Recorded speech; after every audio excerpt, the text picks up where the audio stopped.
So what made you want to write a novel? What was... I feel like to write a novel is a huge effort. Yes. And you have to really be passionate about it to want to do it. It super is. How did that come about? I saw my friend Eliza Skinner, L.A.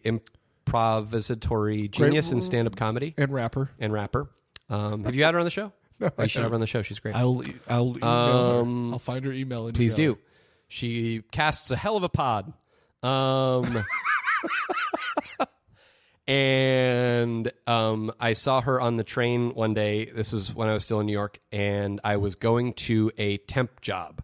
So I had gotten out of school, and I had started putting some of that dumb, like I said, improv economy money. It wasn't dumb. It was amazing that I got to do that. But it was just very, it's easy. A thing when you think about it that I'm I wasn't Fun, scrapping. yeah. I wasn't out there throwing fish around down by the docks. I was doing this very fun work. Yeah, robot pirate monkey jobs. Yeah.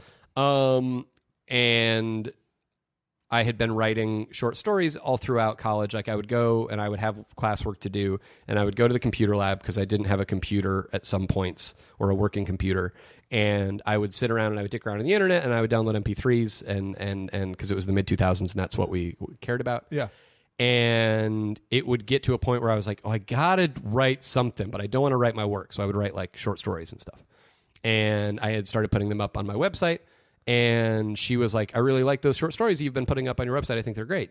And I was like, oh, thank you. She was like, you should write a novel someday. And I was like, oh, yeah, I really want to. That would be awesome at some point. I would love to do that someday, which is literally what I thought. And she got super serious. And she was like, a lot of people say that, but not a lot of people ever do it. It's true. And it's not how it happened. But in my memory, she turned into doves. It was that sort of an ominous moment, oh, fuck. And I was all charged up. And so at the time, I was right out of school. I was a month out of school. And I was going to a temp job at the accounting department in Barnes & Noble. Oh. And I had just finished a harrowing 2 weeks in the mailroom at Nautica. And Nautica Corporate. And I kind of looked around and it was way more accounting than I thought there would be at this job. And I was super not good at it. And it was very, I was just really bummed out. And I remember having the feeling of I feel like I am on the wrong side of books. This is not the side of books I want to be on. I want to be writing them or whatever. And the thing that she said was sort of ringing in my head. And so I figured out how to get Gmail on their computer that they super didn't want you to be able to check your personal email on. Because I was a fucking hacker, bro. This is where my OS nerd was showing, bro. And I sent her an email being like, hey, can you be effectively what I referred to as my novel sponsor?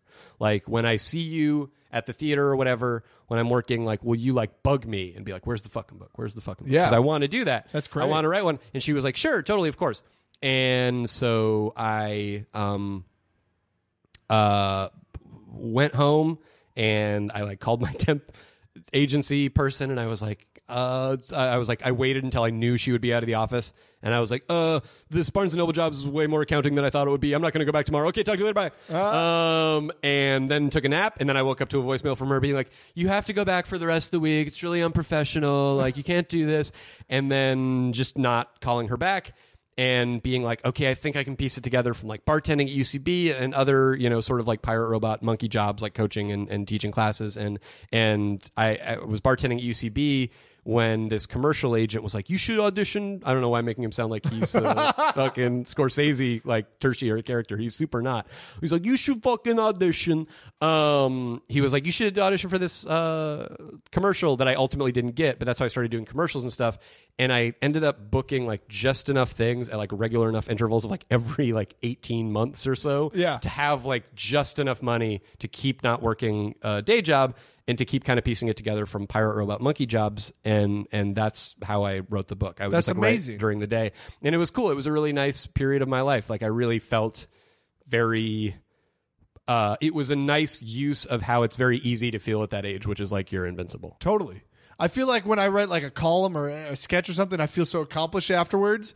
It's got to be an amazing feeling to finish, 300 It was cool, pages man. It was really cool. Like there was a day in my life where I got to I finished the book, and we had an agent by that point that I really liked, this woman named Diane, and I sent it to her. I sent the manuscript to her. She was like a talent agent. She didn't like do books and stuff, but she and I'm super grateful to her. She went home and read it that night. Oh, wow. And then she called me the next day. I was like, I really like this book. I want to send it to my friend who's a lit agent. Can I do that? And I was like, of course. So she sent it to him, and then he called me the next day, and he was like, hey, I really like the book. I want to like rep it. Is that cool with you? And I was super stoked. It was super cool. I like lived in New York. I'm like 23, and I'm like, yeah, totally. That's so and so he sent it to a bunch of places, and 10 places did not want to do it, and one place did. One place did, which is like all you need. Exactly. And so he was like, do you want to go meet the editor? And I was like, yeah, of course. He's like, do you want to go this afternoon? He would like to meet you. And I was like, yes. So I got to like find out that news and then take the train in from Astoria to Manhattan and like get off in Midtown Manhattan and like walk into a publisher and meet this very like, august, like dignified. And I remember thinking on the train in, like, I was like, dick and fart videos, that's all awesome. That'll always be part of my life. I love that. But this is this other part of my life opening up where I'm like a cool fucking author, literary guy. This is like a whole other branch of my life opening up. And I remember walking in, and I had this image in my head of this guy because my agent told me he like edited David Foster Wallace's first book. He edits Chuck Palahniuk, so he edited like Fight Club, which was a book that was like super influential to me and super important to me. And just getting all stoked up in my head and Googling this guy. And he's like, just a super literary dude. And I'm imagining he's going to have like, leather patches on a tweed coat or whatever, or vice versa, whichever the right one is. And I remember walking in and him looking up from his computer and being like, oh, I just watched that Derek sketch where you slip on some pee or like whatever it was, like whatever the detail was. Like he had just watched and like really liked all of the Derek sketches while I was on my way over and was like super into them. That's so so awesome. I had the parts of my life had kind of merged. That's so awesome. Even though I had pretensions of like, I'm just going to immediately go from here to the Harvard Club and only ever sail yachts from now on. That's funny.